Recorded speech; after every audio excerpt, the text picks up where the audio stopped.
Hello friends, आप सभी का एक बार फिर से आपके अपने यूट्यूब चैनल पे बहुत बहुत स्वागत है।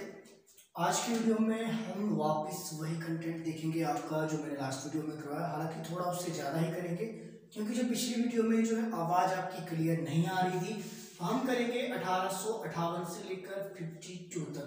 तो 1852 तक आपका 1862 तक आपकी जो आपकी घटनाएं घटी और जो आपके एग्जाम पॉइंट ऑफ व्यू से इंपॉर्टेंट है, जो एग्जाम में क्वेश्चन आपके बनते हैं, उसको हम डिटेल में आज देखने वाले हैं। फिर से वापस स्टार्ट करते हैं। 1857 की क्रांति तक हमने ऑलरेडी कर लिया है। क्रॉनिकल जीके देखेंगे हम इन वीडियोस में। जो ये वाला सेशन है आपका 1858 से 1947 तक जो आपकी घटनाएं घटी उसके बारे में हम देखेंगे इसमें इन सीरीज के बाद। ठीक है, इसके बाद हम बात करेंगे वापस आपके कंटेंट पे आ जाएंगे। 1858 में जो है क्या हुआ। सबसे पहले 1858 में जनवरी 1858 में 1857 की क्रांति के बाद जब वो असफल हो गई क्रांति, उसके बाद क्या कर दिया गया 1858 में जो है 3 क्रांतिकारी आपके जो भागकर नेपाल चले गए। तो कितने क्रांतिकारी 1858 की जो है 1858 के जनवरी में भागकर चले गए। तो ये चले गए थे आपके 3 क्रांतिकारी। कौन कौन थे वो 3 क्रांतिकारी? वो थे आपके नाना साहब आपके भाग गए थे नेपाल। और उसके बाद कौन? बेगम हजरत महल। तो आपकी बेगम हजरत महल आपकी चले गए थे भागकर नेपाल। और उसके अलावा तीसरे थे इनके साथ खान बहादुर खान। तो खान बहादुर खां आपके भाग कर चले गए थे। कहाँ चले गए थे? ये तीनों भाग के चले गए नेपाल। ये क्वेश्चन आपका एग्जाम में पूछा जाता है कि कितने क्रांतिकारी 1857 की क्रांति के असफल होने के बाद नेपाल भाग गए थे। तो ये 3 थे आपके, पहले नाना साहब, दूसरे बेगम हजरत महल और तीसरे खान बहादुर खां। तो ये तीनों आपके भाग के चले गए नाहन। अब आपने याद क्या रखना है कि मैंने जब आपको बताया था 1857 की क्रांति जब मैं पढ़ा रहा था, तो नाना साहब ने कहाँ नेतृत्व किया था 1857 की क्रांति का? तो इन्होंने नेतृत्व किया था आपके कानपुर में। तो ये आपने ध्यान रखना है। तो कहाँ पे नेतृत्व किया था?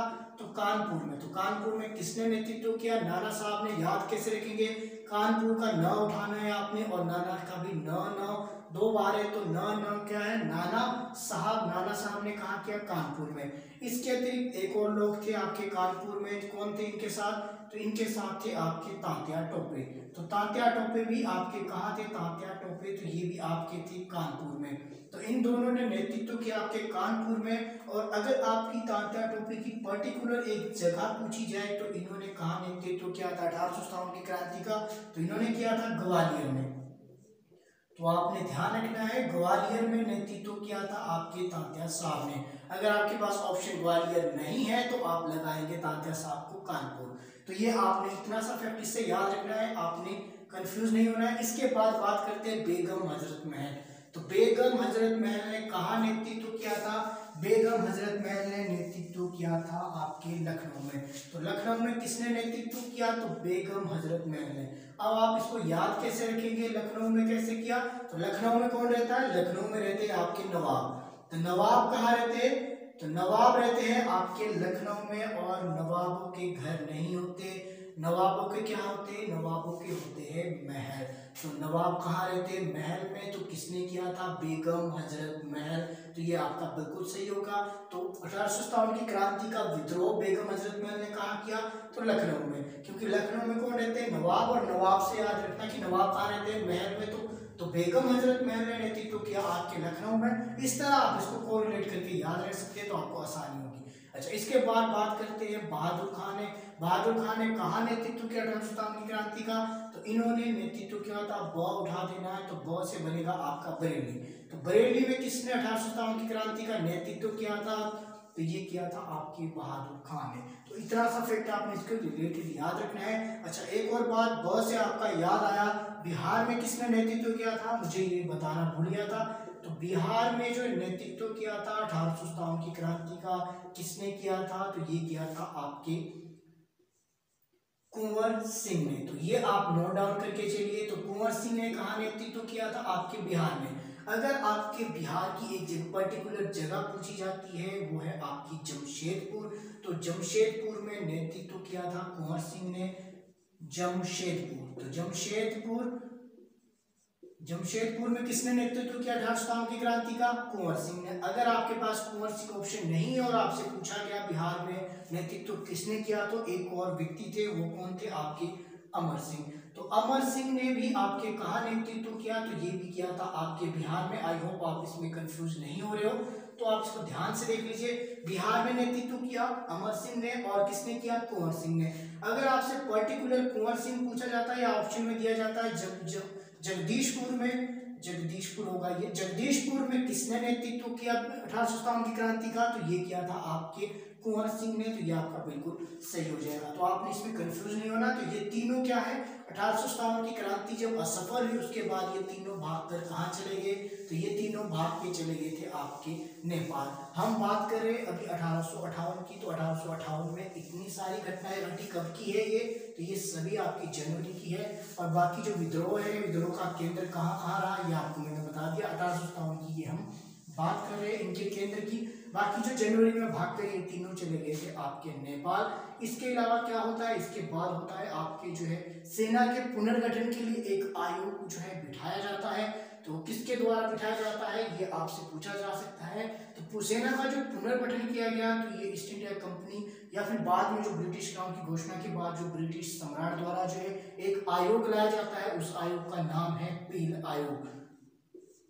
आपने याद रखना है पील आयोग। तो पील आयोग का जो है गठन कब किया गया? पील आयोग का गठन किया गया 1858 में। और ये किसके लिए लाया गया था? तो ये इंपॉर्टेंट क्वेश्चन ही एग्जाम में पहले पूछा गया है, यूजीसी नेट में ये क्वेश्चन आपका एक बार मैंने देखा था। तो ये पील आयोग का गठन किसके लिए किया गया था? तो ये किया गया था सेना के पुनर्गठन के लिए। तो सेना के पुनर्गठन के लिए कौन सा जो आयोग लाया गया था 1857 की क्रांति के बाद? तो ये लाया गया था आपका पील आयोग। और पील आयोग कब आया आपका? 1858 में पील आयोग आया सेना के पुनर्गठन के लिए। तो ये आपने ध्यान रखना है। इसके बाद आपने क्या याद रखना है 1858 से? 1858 में आपकी जो है मैंने 1857 की क्रांति के समय जो वीडियो बनाई थी उसमें भी मैंने आपको बताया कि 1857 की क्रांति हुई थी, उसके बाद जो विद्रोह सफल हो गया। उसके बाद आती है ब्रिटिश जो आपकी विक्टोरिया घोषणा आती है। तो विक्टोरिया घोषणा किसने पढ़ी थी? तो विक्टोरिया जो घोषणा किसने पढ़ी थी ये आपको मैंने बताया है। तो विक्टोरिया घोषणा किसने पढ़ी थी? तो ये पढ़ी थी आपके केनिन ने। तो विक्टोरिया घोषणा किसने पढ़ी थी? ये पढ़ी थी आपके लॉर्ड केनिन ने। और लॉर्ड केनिन क्या थे? तो लॉर्ड केनिन आपके उस समय थे भारत के अंतिम गवर्नर जनरल। तो भारत के अंतिम गवर्नर जनरल कौन थे? तो आपके ये थे आपके लॉर्ड केनिन। तो आपने इतना याद रखना है, जब उन्होंने विक्टोरिया घोषणा पढ़ी थी, विक्टोरिया घोषणा को कब पढ़ा गया लॉर्ड केनिन के द्वारा, ये आपने डेट याद रखनी है। तो विक्टोरिया घोषणा केनिन द्वारा पढ़ी गई 1 नवंबर 1858 को। तो 1 नवंबर 1858 को विक्टोरिया घोषणा पढ़ी जाती है। किसके द्वारा पढ़ी जाती है? केनिन द्वारा। कहाँ पढ़ी गई? ये क्वेश्चन भी आपसे पूछा जा सकता है। तो इलाहाबाद। इलाहाबाद में इन्होंने जो है विक्टोरिया घोषणा को पढ़ा था, ये भी आप याद रख लीजिएगा। इसके बाद हम बात करेंगे, अच्छा 1 नवंबर आपका जब आ गया, 1 नवंबर से आपने क्या याद रखना है अगर आप हिमाचल प्रदेश के एग्जाम की तैयारी कर रहे हैं। तो 1 नवंबर 1966 को क्या हुआ था आपको याद आ रहा हो? 1 नवंबर 1966 को आपका हिमाचल प्रदेश का पुनर्गठन किया गया और जो पंजाब के आपके पहाड़ी राज्य थे, पंजाब के पहाड़ी राज्यों को मिलाया गया हिमाचल प्रदेश में। कब मिलाया गया? 1 नवंबर 1966 को। और उसकी अध्यक्षता किसने की थी पुनर्गठन की? तो ये की थी आपकी फजल अली ने। ये क्वेश्चन भी आपसे जो है पूछा जाता है आपके एचपी के एग्जाम में। तो फजल अली ने जो है इसकी अध्यक्षता की थी। तो आपने इतना सा याद रखना है कि विक्टोरिया घोषणा किसने पढ़ी? लॉर्ड केनी ने पढ़ी।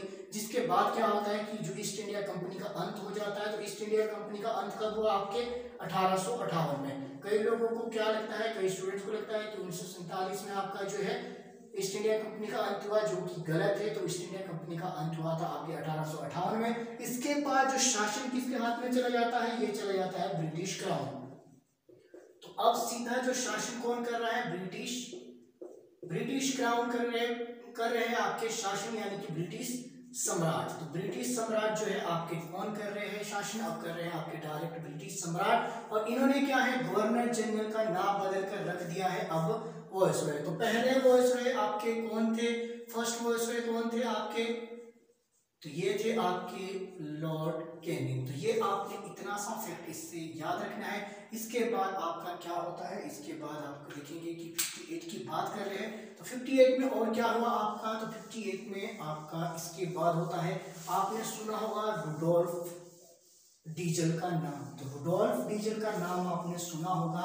तो रुडोल्फ डीजल का जो है जन्म कब होता है, रुडोल्फ डीजल का जन्म होता है 1858 में। तो ये है आपके रुडोल्फ डीजल।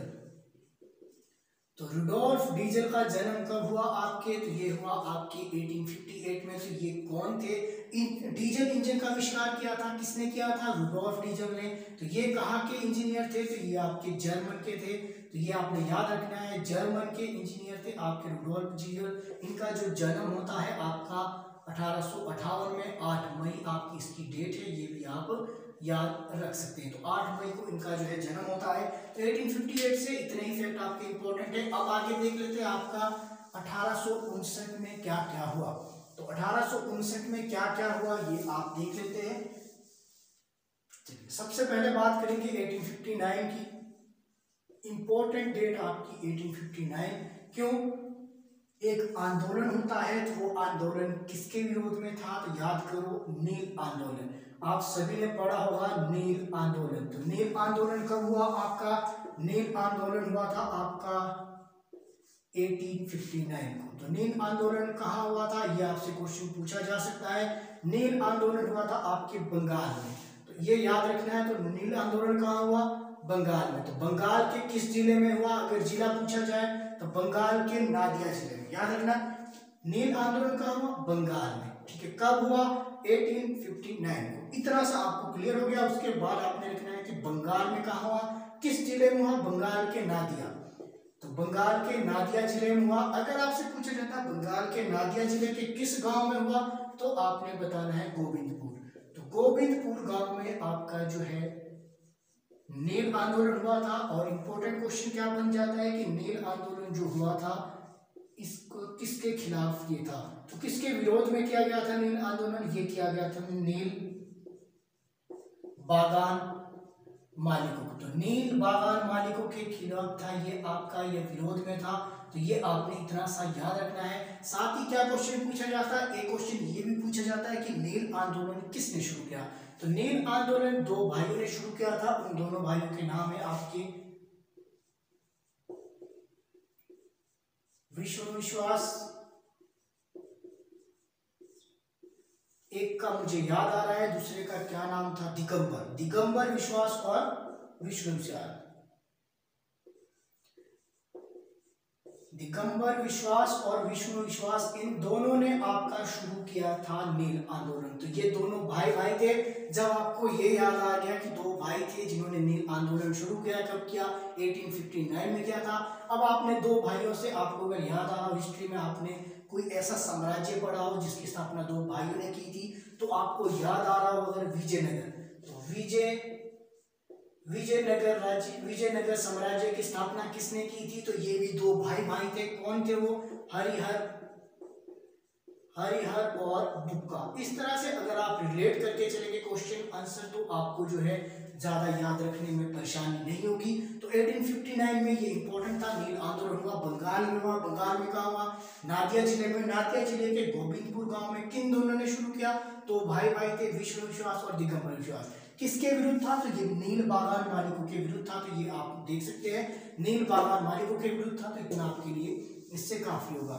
इसके बाद क्या होता है कि 1859 में और क्या होता है, जो आपके 1857 की क्रांति के जो एक आपके क्रांतिकारी थे जिनका नाम था तात्या टोपे। तो आपको याद आ रहा है कि तात्या टोपे जो है कहाँ नेतृत्व किया था, तो तात्या टोपे ने नेतृत्व किया था आपकी कानपुर में। अगर कानपुर नहीं आएगा ऑप्शन में, तब क्या लगाएंगे आप, तात्या टोपे ने कहाँ नेतृत्व किया, तो तात्या टोपे ने नेतृत्व किया आपके ग्वालियर में। तो ये आप इतना याद रख लीजिए। तो तात्या टोपे का वास्तविक नाम क्या था, ये भी आपसे क्वेश्चन पूछा जाता है। तो तात्या टोपे का वास्तविक नाम था रामचंद्र पांडुरंग। रामचंद्र पांडुरंग जो है किसका वास्तविक नाम था, तो ये था आपके तात्या टोपे का। अब मैंने आपको 1859 में तात्या टोपे क्यों बताया, क्योंकि जो तात्या टोपे को है विद्रोह की जो है इसमें पार्टिसिपेट करने के लिए, नेतृत्व करने के लिए इनको जो है फांसी की सजा दी गई। तो फांसी की सजा जो है तात्या टोपे को कब दी गई, तो ये दी गई 1859 में। तो इतना आपने याद रखना है। और जो 1857 की क्रांति में पहला जो क्रांतिकारी जिसे फांसी की सजा दी गई तो कौन था, ये आपको मैंने बताया है। तो ये था आपका मंगल पांडे। तो मंगल पांडे पहले थे जिन्हें फांसी की सजा दी गई। कब दी गई थी, 8 अप्रैल को। तो आपने याद रखना 8 अप्रैल 1857 को मंगल पांडे को सब फांसी दी गई। तो ये पहले क्रांतिकारी थे जिन्हें फांसी की सजा दी गई थी। किस छावनी से थे, तो ये थे आपके बैरकपुर। तो ये भी आप याद रख सकते हैं, आपके लिए आसान रहेगा याद रखने में। बैरकपुर छावनी, तो बैरकपुर छावनी से किसका संबंध था, तो ये था मंगल पांडे का। याद रखना है आपने। तो इन्होंने मेजर सार्जेंट की हत्या कर दी थी, तो आपने ये भी याद रखना है। तो 1859 से इतना आपके लिए काफी है। अब चलते हैं आगे 1860। 1860 में क्या होता है आपका, 1860 में आपने इतना याद रखना है कि 1860 में जो आपके अब्राहम लिंकन है आपके, वो यूएस के प्रेसिडेंट बने थे। इसके बाद हम डायरेक्ट चलते हैं 1861 यानी 1861। तो 1861 में क्या हुआ था ये आप देखेंगे। तो 1861 में सबसे पहले तो आपने क्या रखना है, कैनिन। अभी आपके जो कैनिन है, कैनिन ही आपके 61 में है। अभी आधे तक कैनिन है, उसके बाद आपके दूसरे जो है घोंसले आ जाते हैं। अभी आपके यहाँ पे 1861 तक कैनिन है। कैनिन के समय में क्या हुआ था इंपॉर्टेंट 1851 में, तो कैनिन के समय में हुआ था आपकी पोर्टफोलियो मेथड। तो पोर्टफोलियो जो आपका मेथड है, तो पोर्टफोलियो सिस्टम की जो शुरुआत है किसके समय में हुई थी, तो ये हुई थी आपकी लॉर्ड कैनिन के समय में। अब ये पोर्टफोलियो मेथड क्या है, तो आप इसको हिंदी में बोलेंगे विभागीय प्रणाली। तो विभागीय प्रणाली की शुरुआत किसके समय में हुई, कि लॉर्ड कैनिन के समय में। कब हुई आपकी 1861 की ही बात कर रहे हैं। तो 1861 को जो है पोर्टफोलियो मेथड यानी कि विभागों का जो है विकेंद्रीकरण किया गया, छोटे छोटे विभागों के शक्तियों का विकेंद्रीकरण की जो आरंभ किसके समय में हुआ, तो ये आपके कैनिन के समय में हुआ था। इसके बाद आपने और क्या याद रखना है 1861 से, तो कागजी मुद्रा। तो कागजी, भारत की बात की जा रही है, कागजी मुद्रा का जो आरंभ किसके समय में हुआ, कागजी मुद्रा का आरंभ जो आपका हुआ कैनिन के समय में। कब हुआ था ये, 1861 में। ये भी आप याद रखना। और 1861 से और क्या आपके लिए इंपॉर्टेंट बन सकता है, रविंद्रनाथ टैगोर। तो रविंद्रनाथ टैगोर का जन्म कब हुआ, इंपॉर्टेंट क्वेश्चन। इसका जन्म मैं आपको क्यों बता रहा हूँ, आप ध्यान से देखिएगा।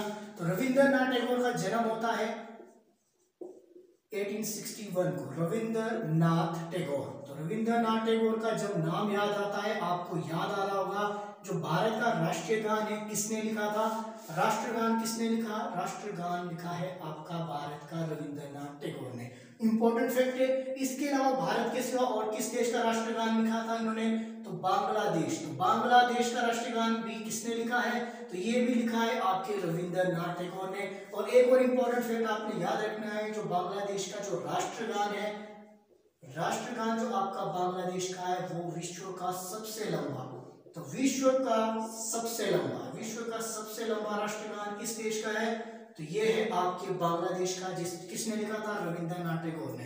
तो रविंद्रनाथ टैगोर ने दो देशों के राष्ट्रगान को लिखा था रविंद्रनाथ टैगोर ने। तो इनका जन्म कब हुआ, आपका 1861 को। इसके अलावा रविंद्रनाथ टैगोर से एक और फैक्ट आपने याद रखना है, फर्स्ट एशियन। रविंद्रनाथ टैगोर आपके फर्स्ट एशियन है, first Asian to win Nobel prize. तो आपके जो है नोबेल प्राइज जो है विनर पहले कौन है एशिया के, तो ये भी है आपके रविंद्रनाथ टैगोर। इसीलिए आपके जो रविंद्रनाथ टैगोर का जो जन्म मैं आपको बता रहा हूँ 1861 में, ताकि जो बाकी की चीजें आपके डिस्कस की जा सके, आपके लिए एग्जाम पॉइंट ऑफ से काफी हेल्प कर सकती है। इसके अलावा बात करते हैं आपके जो है 1861 आपका हो गया। 1862 देख लेते हैं जल्दी से, ताकि वीडियो आपका जो है काफी लंबा ना बन जाए। और आप सभी से एक रिक्वेस्ट है कि आपके पास जो एड चलती है स्टार्टिंग में लास्ट में, तो आप सभी से रिक्वेस्ट है कि आप उसको स्किप ना करें, ताकि जो है आपकी जो यूट्यूब की ओर से मुझे अभी तक फिलहाल कोई अर्निंग नहीं हुई है और 3-4 महीने तक अर्निंग होने की कोई आसार नहीं है। तो मैं कोशिश कर रहा हूँ कि आपके लिए जल्दी से एक कैमरा परचेज कर पाऊँ। अब बात करते हैं 1862 की। तो 1862 से इंपॉर्टेंट आपके लिए क्या है, आपने एक बात याद रखनी है, 3 उच्च न्यायालय। तो 3 उच्च न्यायालय क्या जो है, 3 उच्च न्यायालय, तो 3 उच्च न्यायालय जो पहली बार जो आपके भारत में स्टेब्लिश किए गए, तो कहाँ कहाँ किए गए, 1862 की बात कर रहे हैं हम। तो ये किए गए आपके पहला कलकत्ता, इसके अलावा आपका जो है बम्बई, और आपका तीसरा आपका चेन्नई। तो चेन्नई, इन तीनों में जो है पहली बार जो 3 उच्च न्यायालयों की जो है स्थापना की गई, कब की गई थी, 1862 में। तो आज की वीडियो हम यहीं पे खत्म करते हैं। आई होप आपको मेरा प्रयास पसंद आ रहा है। कंटिन्यू करेंगे अगली वीडियो में, मेरे साथ बने रहे। आप सभी से एक रिक्वेस्ट है कि प्लीज वीडियो को आप शेयर जरूर कीजिएगा, ताकि जो ज्यादा से ज्यादा स्टूडेंट हमारे साथ जुड़ सके। मिलते हैं।